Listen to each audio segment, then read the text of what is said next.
Are you looking for inspiration on a daily basis? Well, check out Deal to Heal Teas. With our inspirational teas, you're sure to find something that will inspire you. Just go to dealtohealteas.myshopify.com. That's Deal to Heal Teas. Put some inspiration in your situation. Wear inspirational tea and be inspired all day. That's Deal to Heal Teas at dealtohealteas.myshopify.com.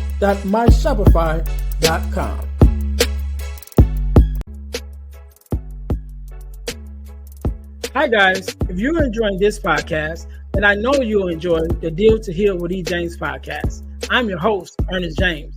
And on my podcast, my guests and I discuss topics and ways to help us to heal in every area of our lives. I believe that everyone can and should live a life that is whole, healed, and healthy. And therefore, I'm on a mission to help people to deal, heal, and fulfill, to deal with their problems, heal from the pain, and to fulfill their purpose. So check out our podcast. We're on Google Podcasts, Spotify, or even on Audible. And if you want to watch the podcast, check us out on our YouTube channel at Deal to Heal with E. James Podcast. Until then, see you soon.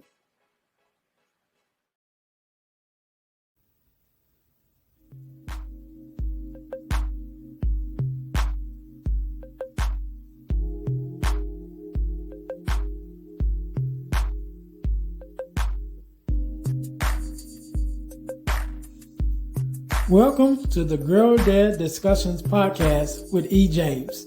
We believe that the relationship between a dad and daughter is one of the most important relationships in a woman's life.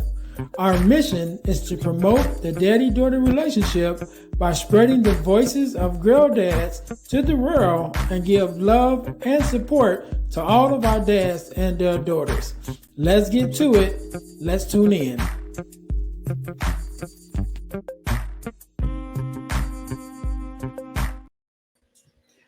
Welcome to the Girl Dad Discussions podcast.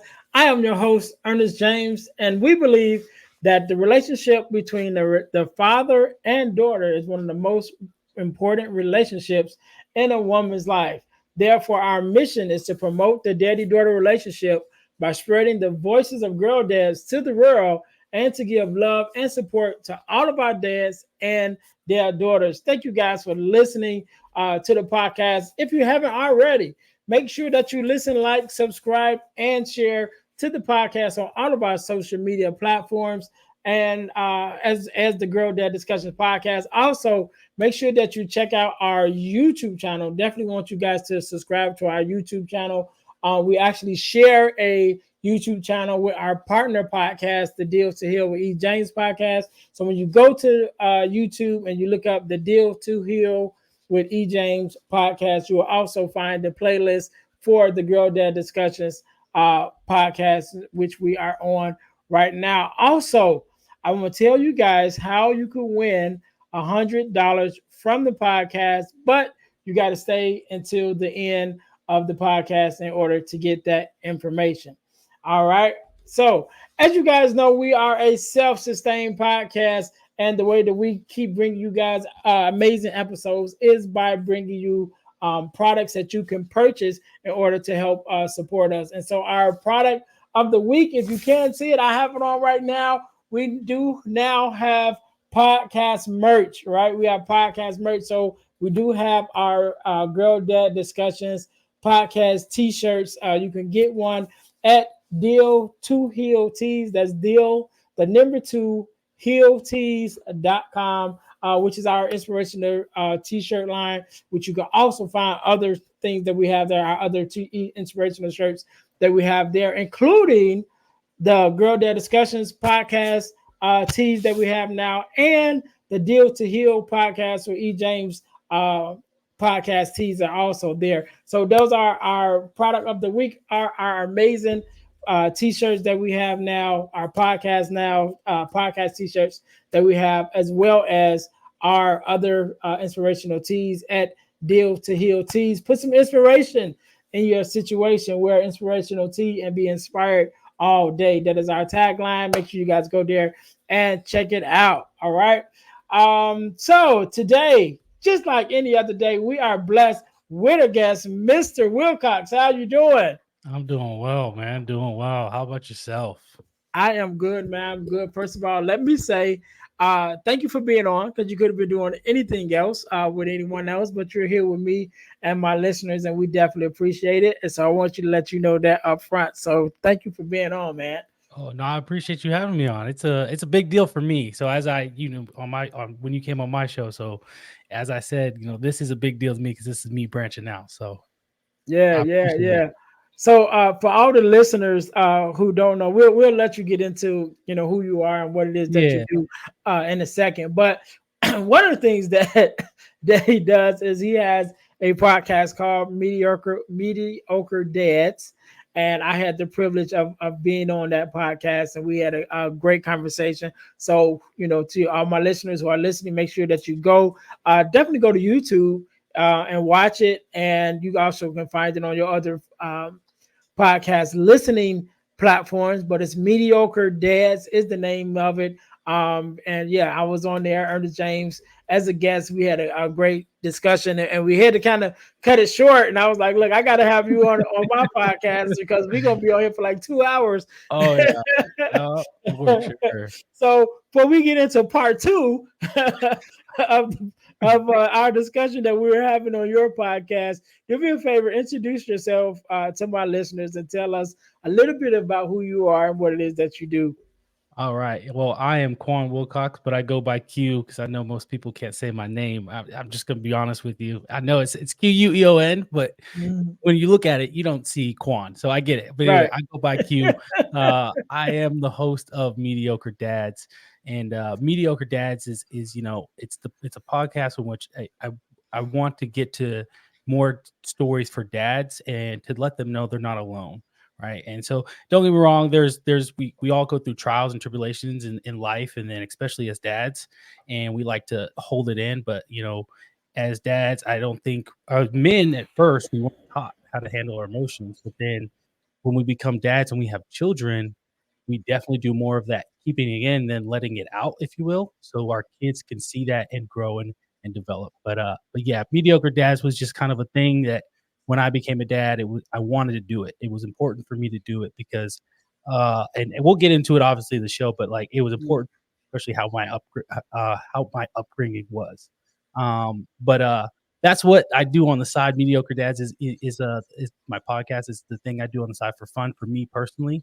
But then also on my day to day life, I am an active duty Army soldier, so I go to work every day in the Army. Love or hate it, you know what I mean? It has Yeah. its so it's I've been doing it for over 10 years now, so that's a blessing. It's I'm very fortunate because it gives me all the things I do have in my life right now. So and then most importantly, if you will, I am a dad of two beautiful daughters. And one is 5 going on 6, and the other one is 1 going on 2, but she turns 2 in October. So we got some time, but she is in Yeah. stage where she is angry all the time. So Angry. Okay. well, she throws these fits, and she throws herself on the ground, and she's just kind of like rolling around, and it was like, oh, and she's found her voice. So screaming is her thing. Like at any point, don't you might hear it in the background, her screaming, because I don't know why she just does it, and you're like, all right, calm down. She just doesn't want to take it. She doesn't want to listen. So yeah. Okay, okay. So, well, first of all, I want to say thank you for your service. Oh, thank you for so I appreciate it. did not serve, but I wanted to. At one Mhm. point, my dad is a vet, and That's awesome. two of my sons are vets. They did serve. I wanted to be a Marine, Mhm. and not so much for the Marine. I just wanted the suit. You know what I Yeah. mean? Oh, they have the best uniforms. They do I have the wanted best this, uniforms. man. I wanted the suit and the sword, man. I seen it when I was little, and Mhm. I was just like, I want that. And then by the time I got old enough to go, I was like, yeah, I don't think so. So Yep. Yeah. I changed my Yeah. mind. But you mentioned your upbringing, and I know when we were on your podcast, we kind of hit on it a little bit. So I wanted to bring it up to ask you a little bit, tell us a little bit about your upbringing, because I wanted to ask you, do you believe that um, because of how you were raised, how did you think that affects even your parenting style, as a father?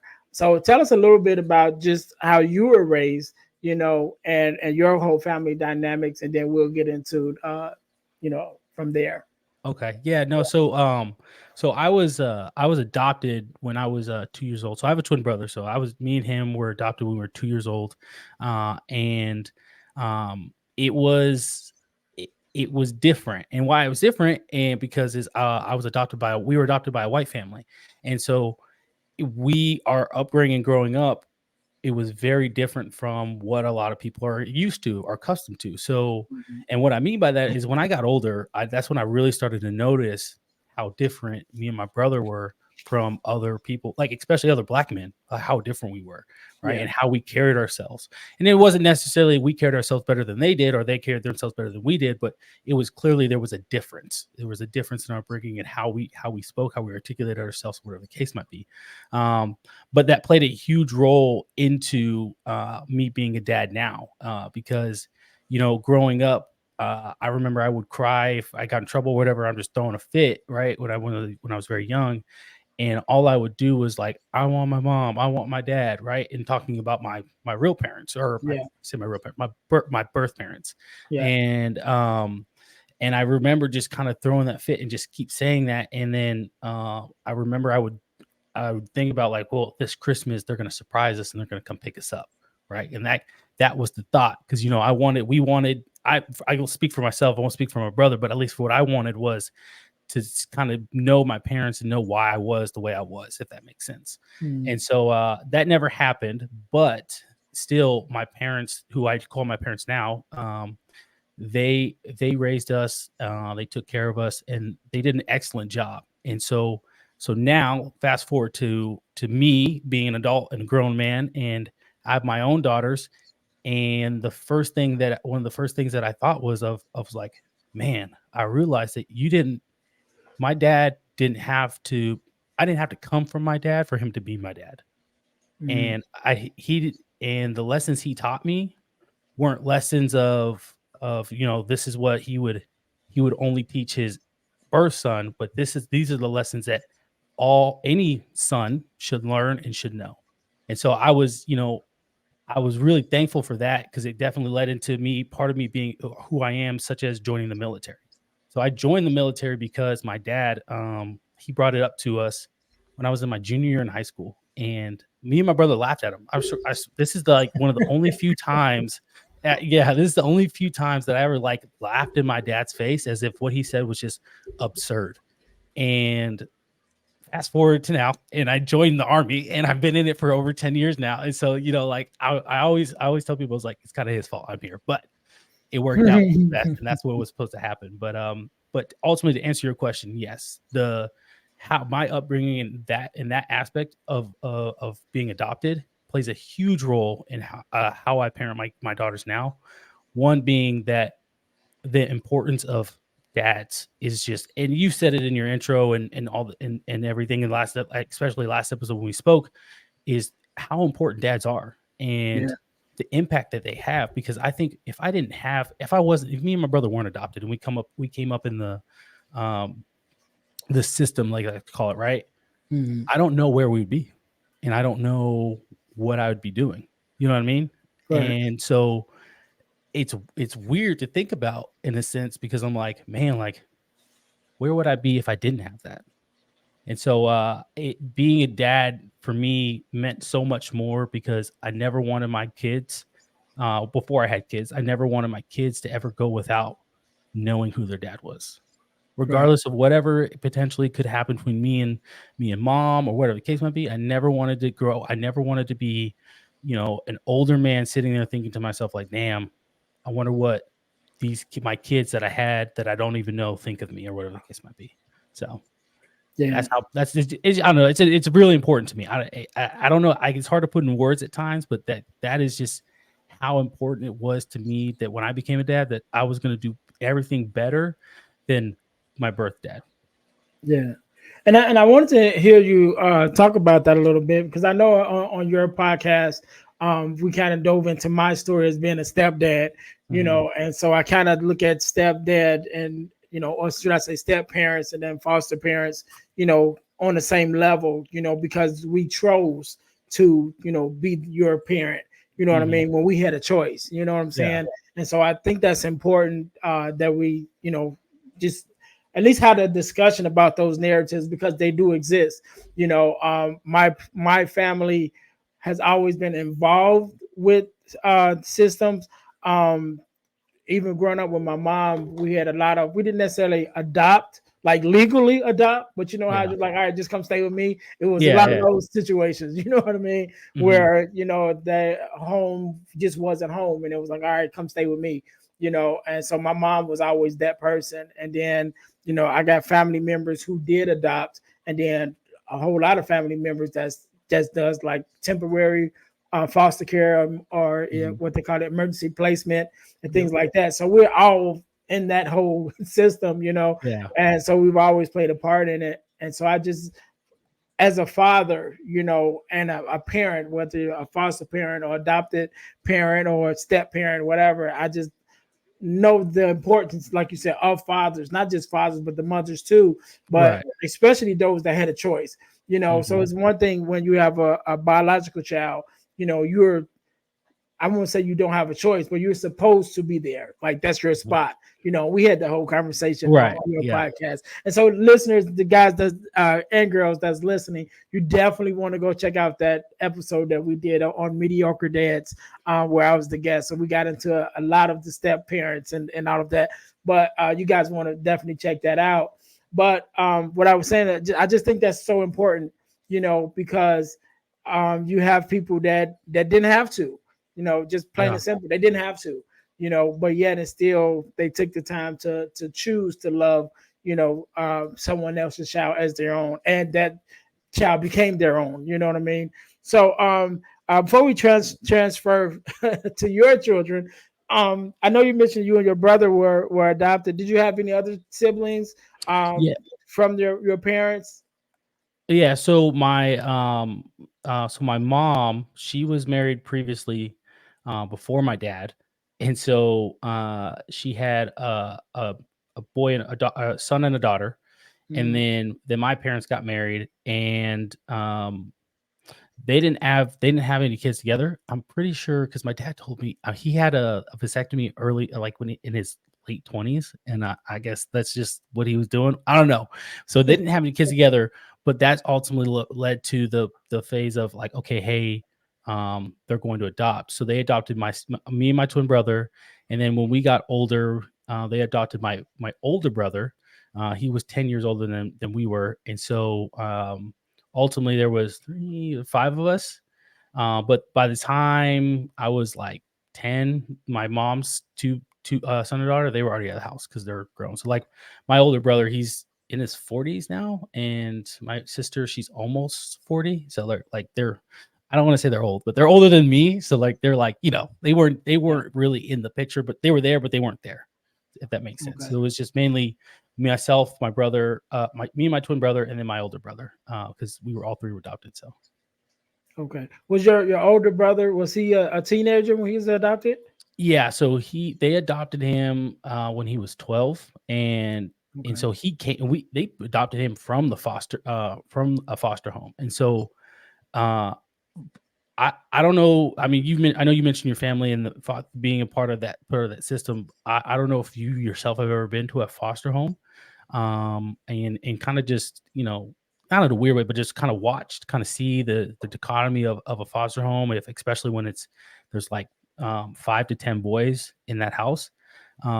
But I remember going to the house, picking him up, and it was a nice house, and but they you could just tell, like, for some of those boys, it was a home that they had, Mhm. but it wasn't home, if that makes sense. You know what I mean? Like, Right. it was a Yeah. home, Yeah. but it Yeah. wasn't their home, and you could I don't know how to explain it, but it was kinda like you could just look into their eyes and you could just tell, like, they were happy to be there, but ultimately, you could tell they wish that they were in a home that they could really call home, and so Yeah.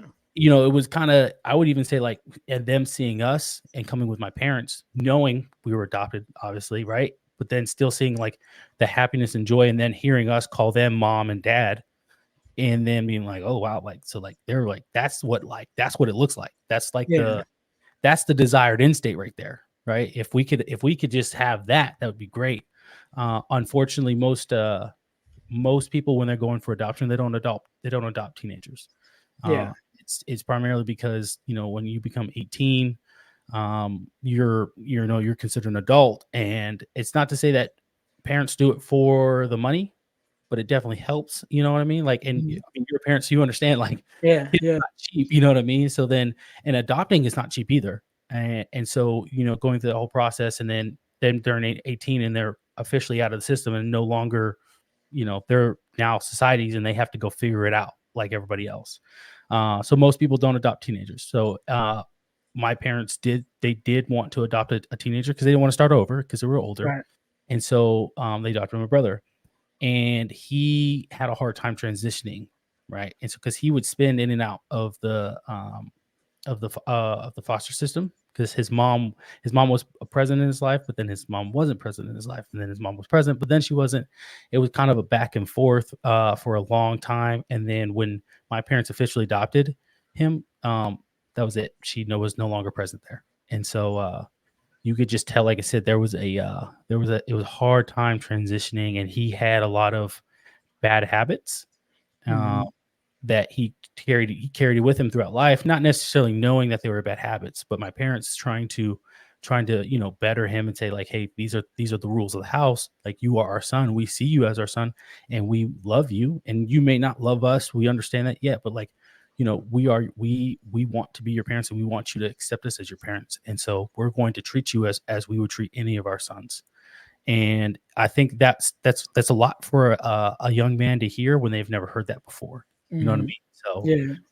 but yeah. Anyway, I know you asked me about my siblings, but yeah, no. So that was that kind of transition for him, and what kind of went through. But that was our kind of our household, what it looked like. Right. Yeah, and the reason why I asked that because you said that he was older than you guys, and for that very reason, that people usually don't adopt teenagers. That's why Yeah. I asked because I kind of did the math in my head and kind of Yeah. figured Yeah. that. No, yeah. And so because again, I want to point these things out because I think it's important, and then also to give props to your parents for not only adopting two, but then going back and adopting again, and who happen to be a teenager. And so just those dynamics are a needle in a haystack for for people to Definitely. do that. If you get one, if you adopt one, that's like okay, but then you adopt two, that's twins, and then you adopt a teenager too. So I definitely want to give them their props and their honor for taking out that to sharing themselves with you guys when they didn't have to, but to open up their hearts and to do that. So that's why I asked those questions because I want to give them their flowers for Oh that. yeah. No, Um, I'm an open book. So like, and like I've never been ashamed or of my parents, or never will, and I'm always open to share about my parents, because like you said, the I don't, like, I guess I don't, for anybody who's never seen the foster system, been in the foster system, or kind of just heard about adoption but never been a part of that, like, mhm, the willingness a person has to have to say, hey, I want to go adopt somebody, and then to go through the process, because like, you're adopting children. These are kids. So like, the state wherever you're out of, we were in Las Vegas, they're going to scrutinize your life from top to bottom, everything in your life. They're going to look through it, mhm, and then they're also going to go and they're going to inspect your house, and they have to make sure your house it meets all the safety inspections, if you will, to house these kids. So like, that's what the state's doing for adoption, and most parents are not even doing that in their normal house. You know what I mean? So right. like, the willingness that you have to allow these strangers to come in your home and basically tell you like, yeah, that's not up to code. You need to get rid of that. Can't have that. These plugs right here, yeah, that's kind of looking like a dangerous situation right here. You need to figure that out. Like, you know what I mean? Like, Yeah. just all these things. Then you're just sitting there, just like, that's $1,000. That's another grand. That's about $500. Okay. Yep. Yep. Yep. Check. Check. Check. And when you coming back here, about a month? sounds good. You know what I mean? Like, Yeah. man. So like, anyway, yeah. I props to my parents. I love my parents so much, and like the appreciation I have for them is just it's out there, and the love I have for them, truthfully, like that. I tell people all the time, like those are my parents. They will always be my parents. And there's, my birth parents may have, they may come into my life, but they'll never be able to replace the ones that raised me, that took the time, that were there for my temper tantrums, that were there for me getting in trouble, that were there for me um, when I got married, were there for me when I had my kids, were there for me when I needed money. All these things in Mhm. life that parents are supposed to be there for, they were that they were it, and they're still there and they're still present. And it's just they you can't feel that. You know what I mean? You can't. They Right. can't. No one can else can fill that void. They filled it. So. All right, all right. So definitely want to give them their props. So we're gonna jump right into the meat and potatoes of this thing. As we know, you are a girl dad with two Mhm. daughters. So first question: what are your daughters' names? My oldest is Nevaeh, and then my second is Eden. Eden. Okay, okay. So I have to make sure I ask that because in like the earlier episodes, we'll just get in, we'll be talking and like we didn't even say your daughter's name, Yeah, yeah. and so let's go all the way back to the beginning. So how did you even find out you were going to be a dad? In Oh, both cases. So of course, after the first one, you were already a dad, but then yeah. how did you find out you were having another child? So just going back there, how was that even to came about? So my first daughter, Nevaeh, we were oh man, so kind of background. So I got back from Afghanistan in on Valentine's Day in 2017. And the whole time I was there for 9 months, and my wife had been talking about like, well, we should have a baby, and I'm like, oh, I don't know about all that. You know what I'm saying? I'm like, but if any of your, you know what, matter of fact, your two sons, because they'll totally relate to this. If you ask them, um, because I think you said they had kids, but if they ask them if they know what a deployment baby is, they will 100% know what I'm talking about when I say a deployment baby.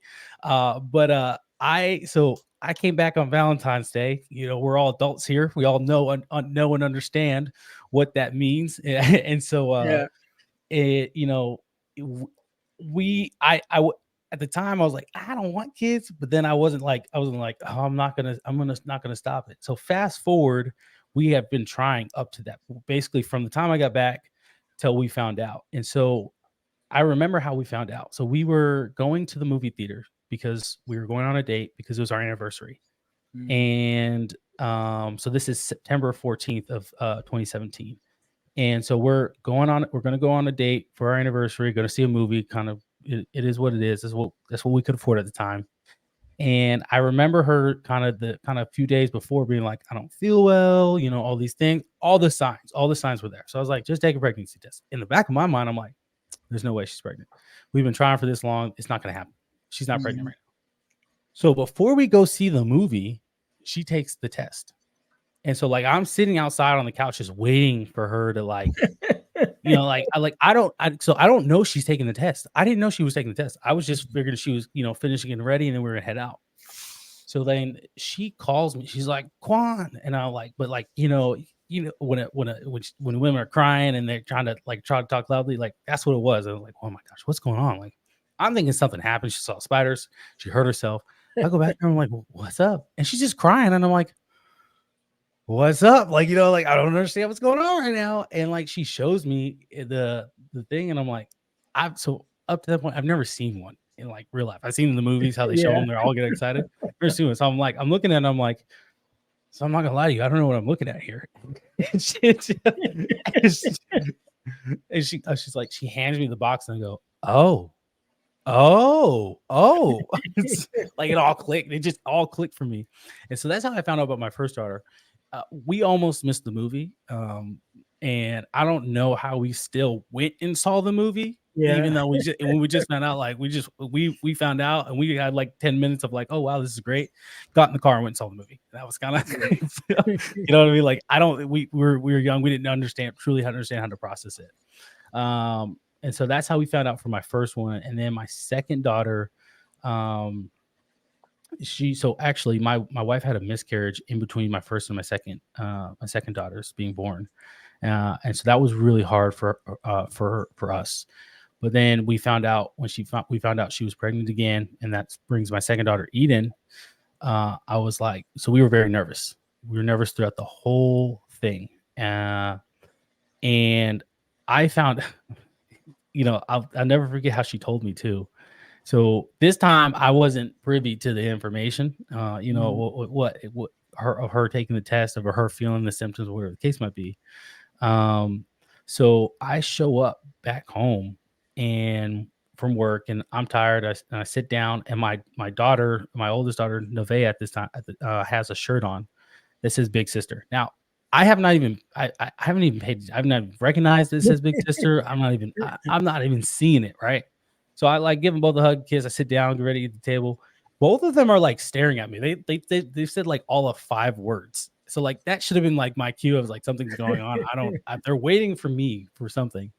And so finally we're kind of eating. Now at this point we start eating, and I kind of peep the shirt, and I'm like, okay, that's a little strange. Not a Big Sister, but all right. Maybe it's just a shirt she got.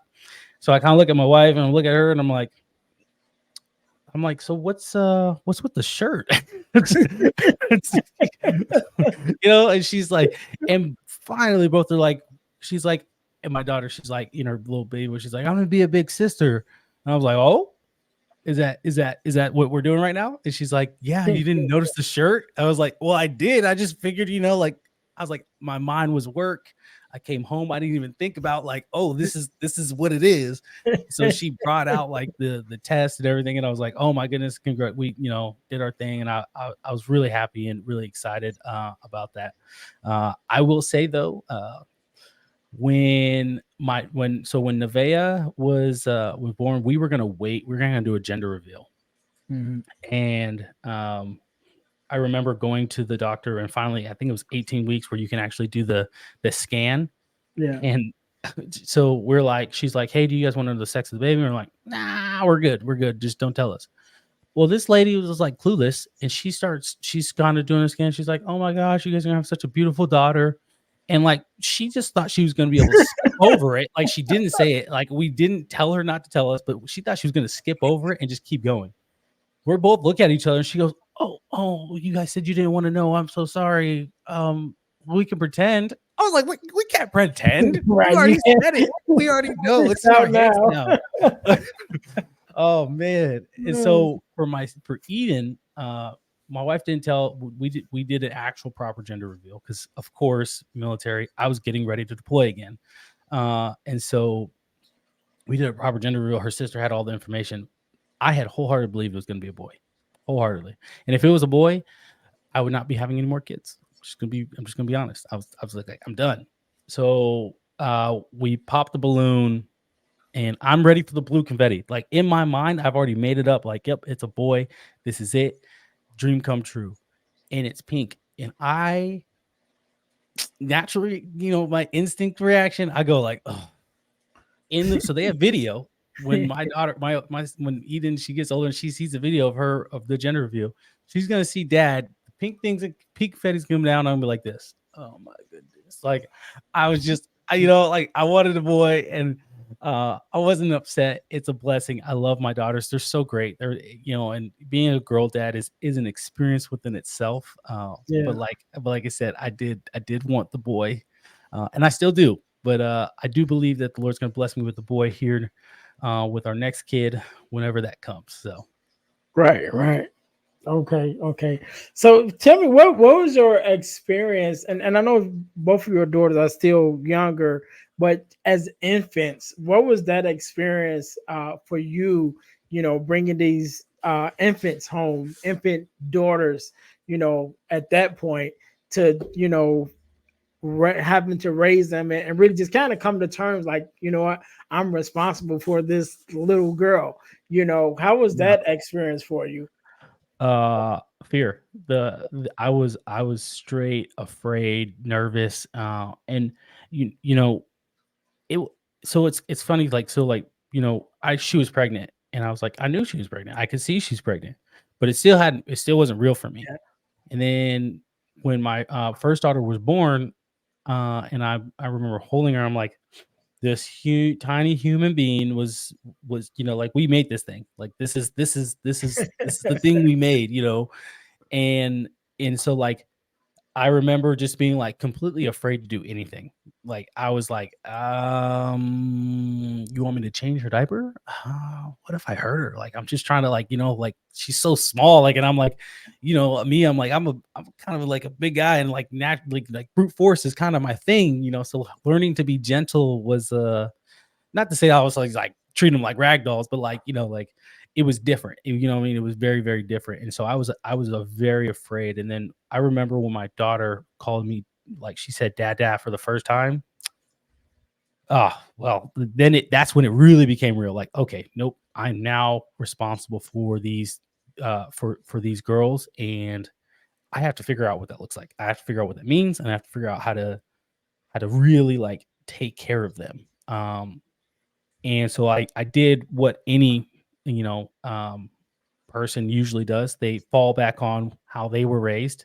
Mhm. And I quickly realized some of the flaws, love my parents, but some of the flaws in our parenting styles. And I was like, I can't do that. Now my dad is capable of doing that, but I'm not my dad, and I can't do that. Like, I'm not able to do that. And I say some of it is learned skills, and Mhm. some of it is practice. But like, initially trying to do what my dad is trying to be very stern, very quickly, it didn't work. They just look at me and they laugh, and I'm just like, why are they not taking me seriously? I don't understand.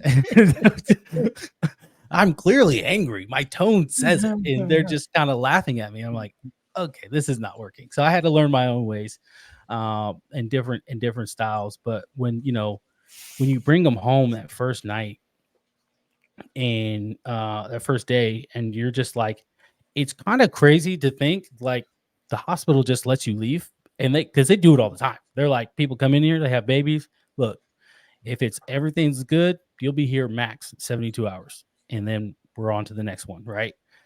So like, when they just like let us leave, and we're just like, I remember, like, we're in charge of this human being. I was like, they did everything in the hospital, like coming Mhm. from changing the diaper, checking everything was good, like doing all that. I was like, they did everything in the hospital. They expect to just send us home, and now we have to do this. We have to figure this out. I was like, this is insane. I was like, someone should be helping us.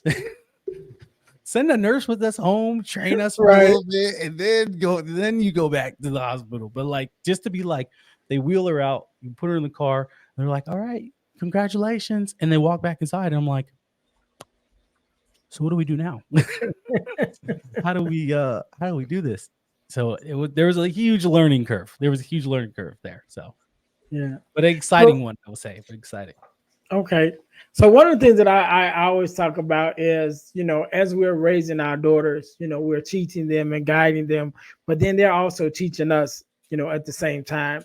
And so as a father, what is something that your daughters have taught you that is like, all right, or should I say either taught you or in some way changed you for the better?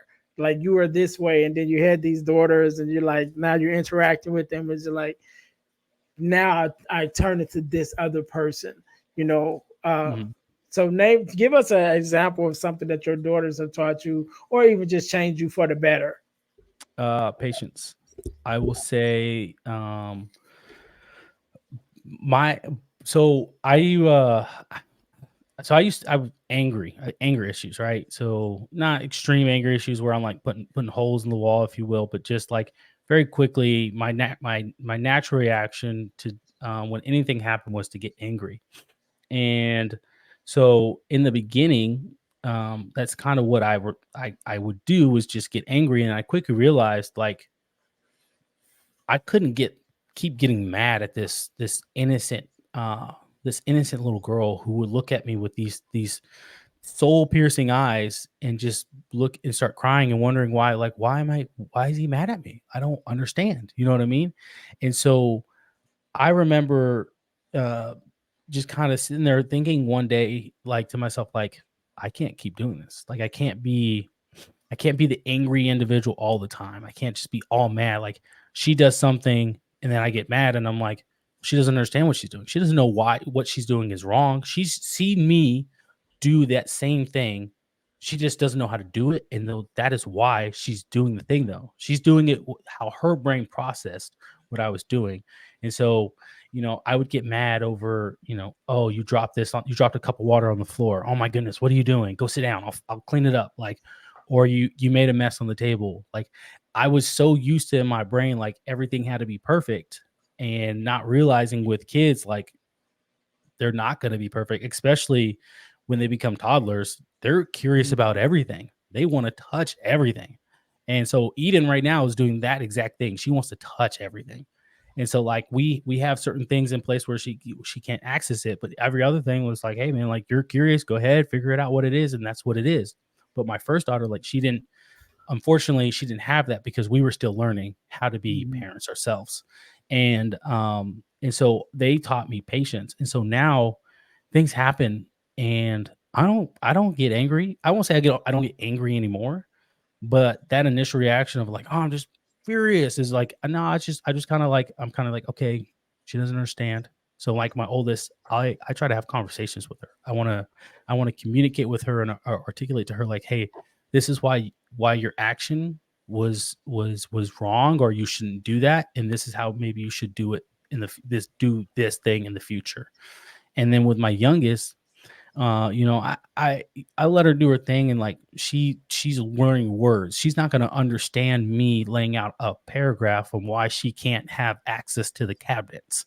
You know what I mean? So she's not going to Mhm. understand that. So now I'm just kind of like hey, like she's just curious. This is just what babies do because I've seen it with my oldest. Now I now understand, but again, like the main thing is patience. That is, I'm not perfect, but I could tell you right now, from the man that I was till now, it's almost like, man, you let everything slide. I'm like, no, there's very few things I let slide. It's just, you just got to get to know me more. So, Yeah.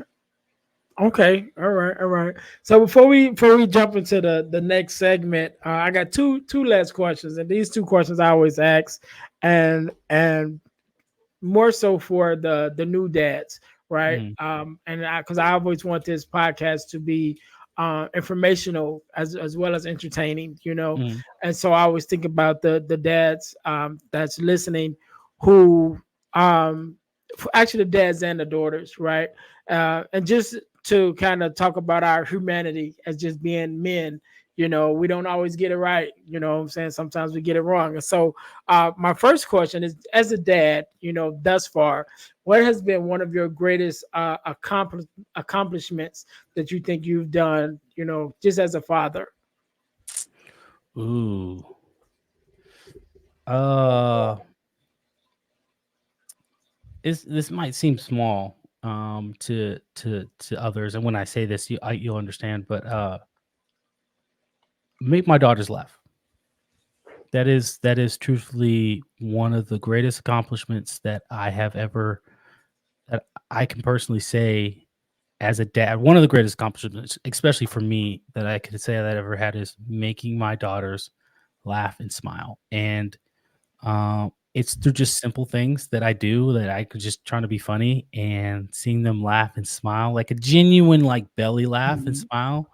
Um, that is you can't replace those moments. And I know everybody has a phone, right? Everybody wants to take pictures and videos and whatever, but I can tell you right now, I've never taken a picture or a video of a genuine moment with me and my kids, because this whatever, like this, I want this forever in here. And Mhm. so greatest accomplishment is just to see them both laugh and smile and just want to hang out with me. That is I couldn't ask for anything else. I couldn't ask for anything else. Yeah. Okay. So on the flip side of that is, what would be something that I usually say your biggest regret, or and some people say regret just seems like so big, right? But not Mm. necessarily regret, but even something that, looking back, like, I probably could have did that a little different, or better, however you want to, look at it. So what is one of those moments that you probably had as a dad, and look back on something that you did or said and was like, maybe I could have did that differently? Teaching my oldest daughter that crying isn't crying isn't bad. Like her getting upset and crying, and then me not being used to that high level of emotions, especially that young girls and women tend to have other than men. Like Mhm. it is the trying to. I remember I would, like, it's referring to me how I get angry. I remember I would be like, "Stop crying, stop crying. You don't need to cry. That's not a reason to cry." And it wasn't until like 2 or 3 years ago that I realized, I was like, me telling her that, she's now believed that if she starts crying, like, she shouldn't be crying, and there's something wrong with her for crying. And it was I it was a moment I had where I remember I was like, "You just go to your room." And she went to her room, and she went under her bed, and she's bawling her eyes out. And I come over there, and because I've taken a deep breath, and I come in and I say, "Hey, come on out." And she's just like, no, she doesn't want to come to me. She doesn't want to see me at all. And like, that hurts. Like, that Yeah. legitimately hurts when your kid is upset and you're the cause of that, but like, you also want to comfort them, be like, "Ah, I shouldn't have done that. I'm sorry. Come here." And they don't want nothing to do with you. And so that hurt me to the core, to the point where I was like, I never want her to not feel comfortable when she's upset and vulnerable, like, to not want nothing to do with dad. And so I would say that would be the biggest, truthfully, regret and failures as a dad that I've had, is not realizing sooner that it's okay to cry. And kids, especially boy or girl, they're going to cry. And that's just what they're going to do, especially when they're young.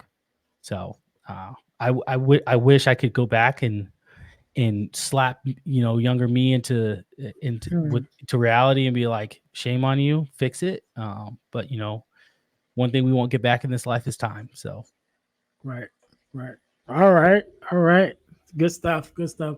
So we're gonna jump into the next segment of the podcast, which is the getting to the core segment, and it's based off of the ebook, the Core Four, which is the four core values that every daughter should get from her father, which I wrote. To my listeners, you can get your copy of the Core Four at ebooksbyejames.com. Again, that's ebooksbyejames.com. And so, crew, we talk about the core four in the book. And so those core four values that I believe that every daughter should get from her father is guidance, affirmation, love and affection, and protection. And so I sent you a copy so you have a chance to read over it. So of those four, what would be the one that probably stands out? Because I know they're all important, but what would mhm. be the one that's probably stands out the most to you? Is like, you know what, this one right here is something that I really want to give to my daughters. So I was trying to practice. I was trying to, like, not necessarily practice, but plan for this question. And so as I was reading through it, I was like, man, this is good too. Man, this one is really good too. And so I boiled it down between love and affection and affirmation. And if I had to choose, like, if I had, like, hey, gun to head, I have to choose which one, um, I would have to say love and affection. And I so I'm a man, obviously, and when it comes to men, we I think where we fail at sometimes, with when especially raising sons, is teaching them love and affection, but how men do it, if that makes Mhm. sense, right? So, like, as a man, you have to have, you can give love and affection to your daughter, but you also have to give love and affection to your son. And why that's important, why I chose that, coming back here full circle now, is I don't there's parts where I think my dad, or I don't at least remember my dad teaching me that love and affection, or me grasping what that looked like, until later. Mhm. It was almost too late, if you will, in life. And so now fast forward, and all I want to do is teach my girls that, like, hey, like, this is what love from your dad looks like. And I may not have gotten it the way that I pictured I should have gotten that love and affection and that teaching that being taught that. But like for my girls, I just want at the end of the day, I want them to know I love them, and I want them to know that I will do anything for them. And I know that there's a lot of people out there that say they'll do anything for their kids, but then the rubber meets the road, and they're like, maybe not that. Yeah. But I can tell you right now, there's nothing in this world that I wouldn't do. There's nothing in this world and outside this world that I wouldn't do for my kids. And I so I've been so as I've been in Afghanistan. So when I say there's nothing in this world that I wouldn't do for my girls, I wholeheartedly mean it. And I bring up Afghanistan because I remember seeing U.S. blowing up something in Afghanistan, and I'm thinking to myself like, that's kind of messed up, in its own way, right? I won't get into it, the weeds of it, but like, like, dang, like those are lost lives right there. But fast forward to now, and I can tell you right now, if it came down to someone said, hey, well, it's either your girls or you got to blow up that, you got to, press the button. I'm pressing the button. There's not a moment. There's not a hesitation. There's not thinking about it. No, I'm pressing the button. And I say that to kind of really signify, like, to understand, like, the willingness that I would go to hell and back for my girls. And it's not cliche. It's not me just saying it. Like I wholeheartedly mean it.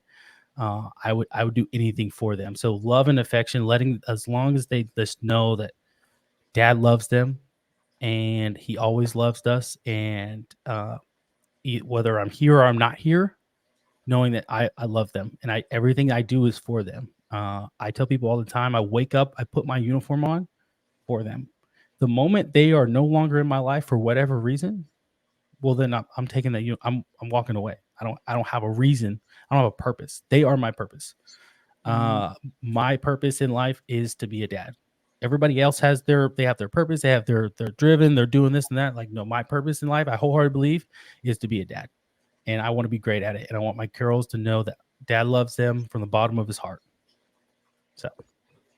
All right. Last question. So we talked about the 4 core values, but if there could be a 5th value that you can add, what would that be? Presence. And I know it was a quick answer. But I actually my last episode I just released, I was talking about it, and presence is essential, right? And just being there means something, right? Just being there means something. So in my video, I talked about how my dad, he's a pilot and he flies for Southwest. And when I was younger, he worked for different airline, and he was gone 2.5 to 3 weeks out of the month. At any given month, he was gone. So I played basketball in high school, and my brother played football. And I remember, I can tell you he was there more than I can tell you about the times he wasn't there. Like I barely even remember the times he wasn't there. I remember all the times he was.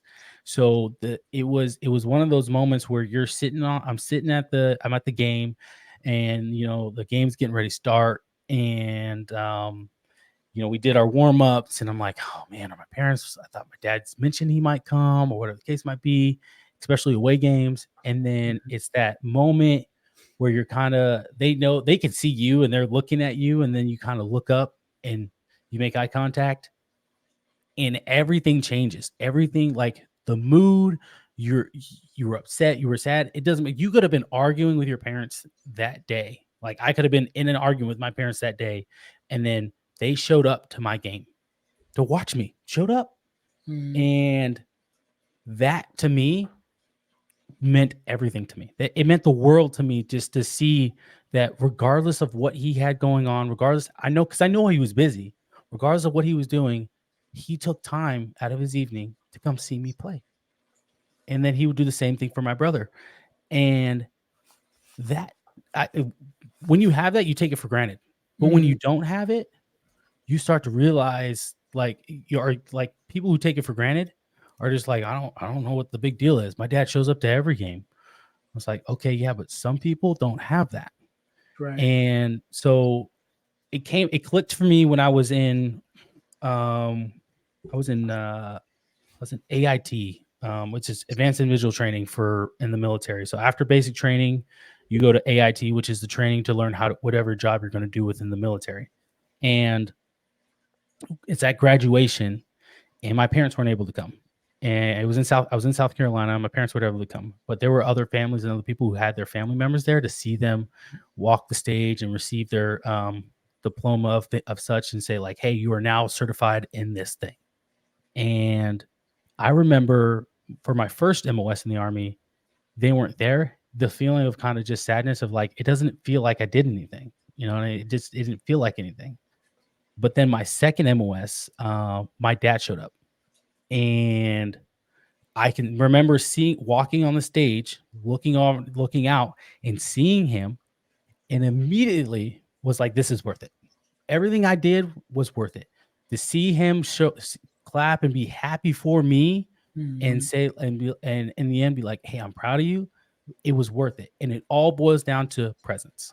So sorry, I know I can get long-winded, but it just means it means so much to me as like when it comes to being a father, like presence is it's essential, and it's one of those things where it's like if they don't his present, it means so much. Like if you only knew what it meant to your kids when you show up. Yeah. That's it. So yeah, and I know it like and I know it's important, and I know like on Facebook and on social media they had a little clip. Sometimes they show when exactly like you said when the kids look and see their parents. And I recently had a similar situation. Not necessarily my daughter. My daughter's 21. Well, my daughter's finna be 21, so she's a young adult. But my two oldest sons, of course, they have daughters, and so I think it was just like last week, my son was like, he had to do something. He was like, hey, are you available to go pick my granddaughter up from school? And I'm like, yeah, I'll go get her, which usually, I think I probably only picked her up maybe once before, and usually he picks her up from school every day. And so I go to pick her up, and they're like, it's like a little, I should say like a little waiting area where the kids are waiting at, but it's all glass, so you can see them, they can see you.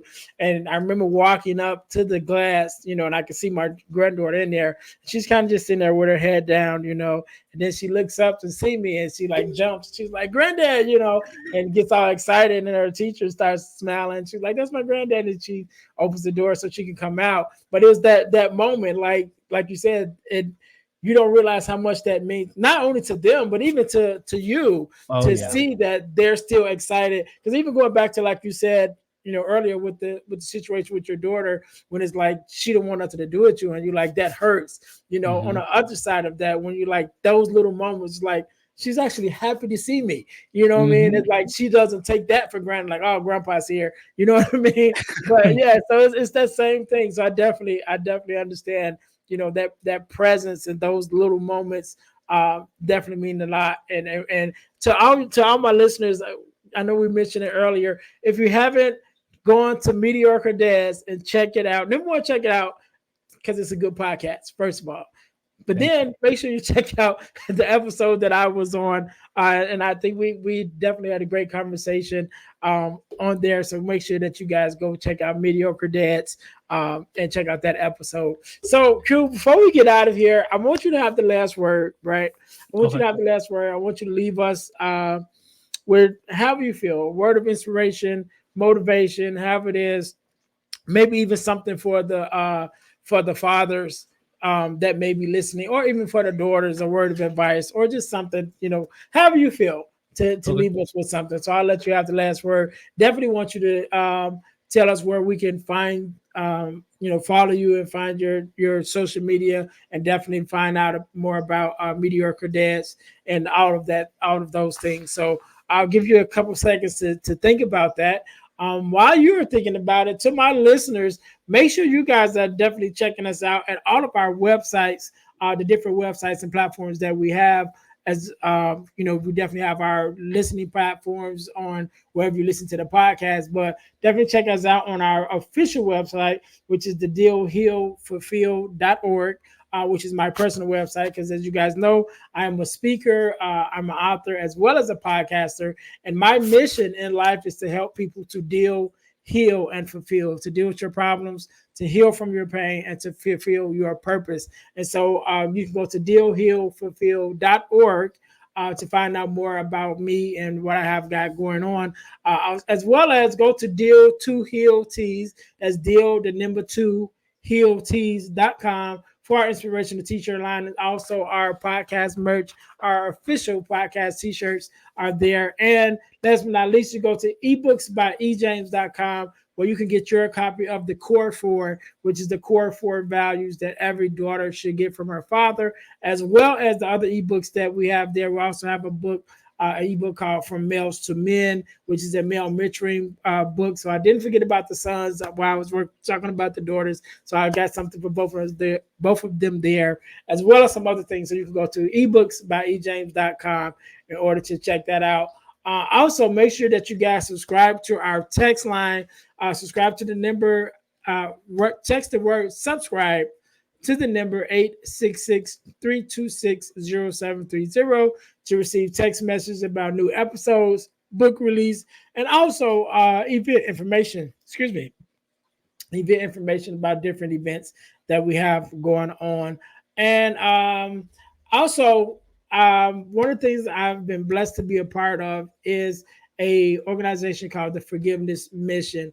And what we do, we have free virtual workshops every quarter of the year about forgiveness. We talk about what it is, what it's not, what it means to forgive, who is this for, forgiveness of self, forgiveness of others, just everything surrounding forgiveness. We talk about. I think it's a very important topic for us to learn about. And it's virtual, so you can watch it anytime at home when we have it, and it's absolutely free. So you guys can go to Eventbrite to register for that. Go to Eventbrite and look up Forgiveness Workshop, or go to forgivenessmission.com in order to check that out. Last but not least, I told you guys that I will tell you how you can win $100 from the podcast. To win $100 from the podcast, you want to join our super subscriber contest. What does that mean? That means you must first subscribe to our YouTube page, to our Facebook page, and to our podcast on Spotify.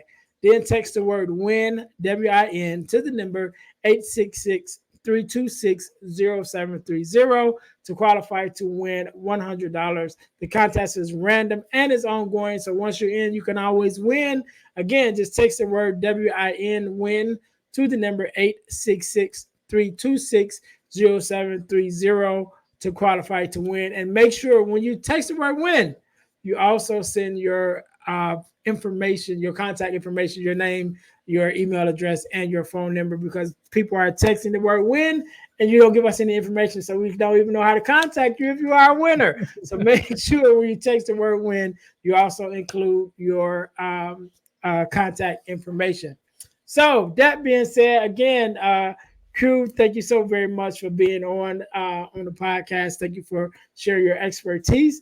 And we definitely appreciate you being on. And of course, I appreciate you having me on your podcast as well with my listeners. Again, I ask you guys to make sure you go check out Mediocre Dads. I think it's an awesome platform. And that being said, I want you to have the last word. So the floor is yours. Thank you. Hey, if y'all ain't gonna text the win, I might just text there so I can get $100 myself.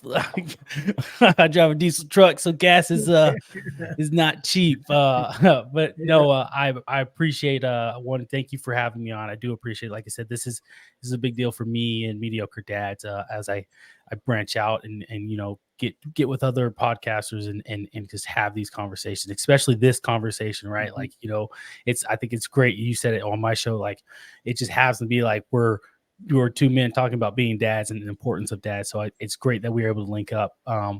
But I will say to find me, I'm going to start with where to find me. So on Instagram, it's Mediocre Dads. On Facebook, it's Mediocre Dads. And YouTube, it's Mediocre Dads. Everything is Mediocre Dads. I promise if you put in Mediocre Dads, I will come up, I will show up, I'll pop up there, and boom, I'm there. You can listen and or watch any of my episodes that are out currently. I put an episode out every Monday at 10. I'm going to try to put out maybe like 2 episodes a week if I can. As I said, I'm active duty military, so I'm still at beholden to the United States Army, and that Mhm. is my priority in life. So while the podcasting is great and fun, I do still have a job that's very important to me that provides for me and my family. That being said, Mediocre Dads is ever growing, and I want it to grow, but I can't do it on my own, right?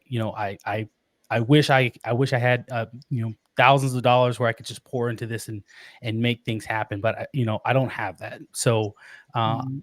if anybody is willing to donate to really help Mediocre Dads grow, you can go on to my Instagram or my Facebook or anything, and click on my link tree. And in my link tree, there's going to be a link for it's called Buy Me a Coffee. And with that, it allows you to donate. Essentially, it's the idea behind it is, you're buying me a cup of coffee, if you will, and it's donating to the show, so we can bring more content to you, add some more stuff, and to make it look, more appealing to the eye, if you will, and really bolster up our channel to get more content out to you guys. So if you're feeling like you want to do that, you want to donate, just click on my Instagram, go to the bio in that link tree. You'll find everything you need, and that's related to Mediocre Dads. That being said, I want to leave something with you guys, that it's on my heart, and I feel very compelled to share it with you. So it'd be two things. The first thing is, um, to my fathers, to my men out there, you know, suicide is a thing in which we experience, those thoughts, the ideations, those mental illness. We experience it. We keep it in, and we don't share it. We don't talk about it because as men we shouldn't be weak, right? And that's what we've always heard our entire life. We shouldn't be weak. And I bring this up. I just had a friend that I worked with, unfortunately, who just committed suicide, and he left behind his wife and his 2 kids, and one of them, he did have a daughter. And it's very hard, uh, especially in the military, because when a service member takes their life, and you start to think to yourself like, okay, where did I let this person down? Mhm.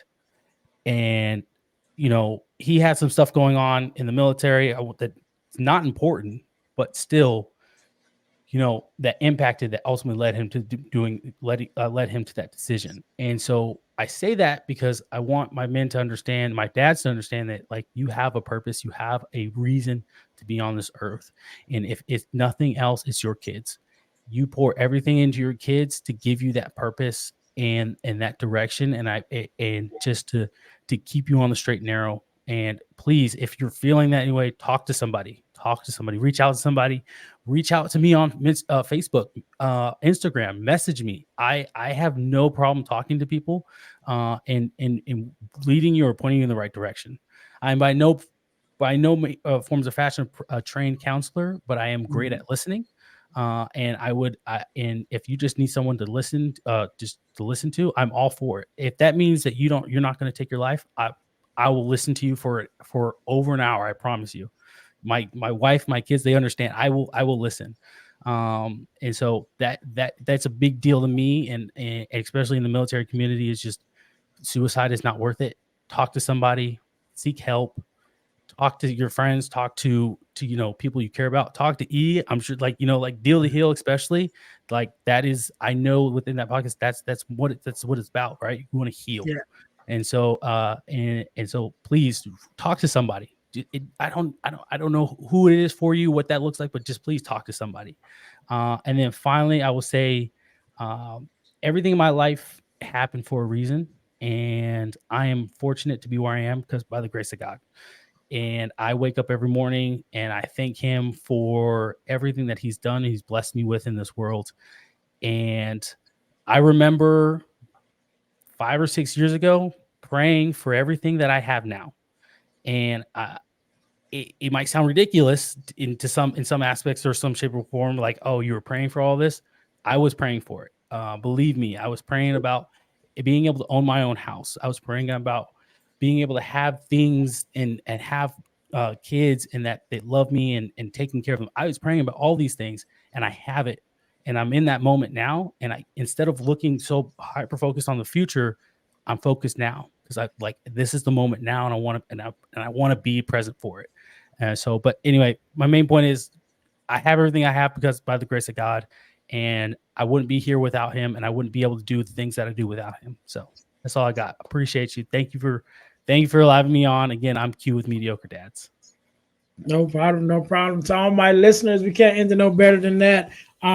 Also, I'll just throw this in here right quick. Make sure you guys do go check out the Deal to Heal podcast, right? Because suicide is one of the topics that we definitely talk about. And I definitely talk about my experience of having suicidal ideations and, depression and all of that. So make sure you guys go check out the Deal to Heal podcast, as well as the Mediocre Dad podcast. And thank you guys once again for tuning in to the Girl Dad Discussions podcast, where we believe that the relationship between the dad and his daughter is one of the most important relationships in a young woman's life. And so make sure that you guys continue to follow us, continue to listen, and don't keep it to yourself, but share with someone else. Let them know that the Girl Dad Discussions podcast is on the air. Until next time, you guys be blessed. Thanks for listening to the Girl Dad Discussions podcast with E. James. Be sure to subscribe to our YouTube channel and subscribe to our podcast on all your podcast listening platforms. Also, don't keep it to yourself, but share it with someone else. That the Girl Dad Discussions podcast is on the air. Until next time, be blessed.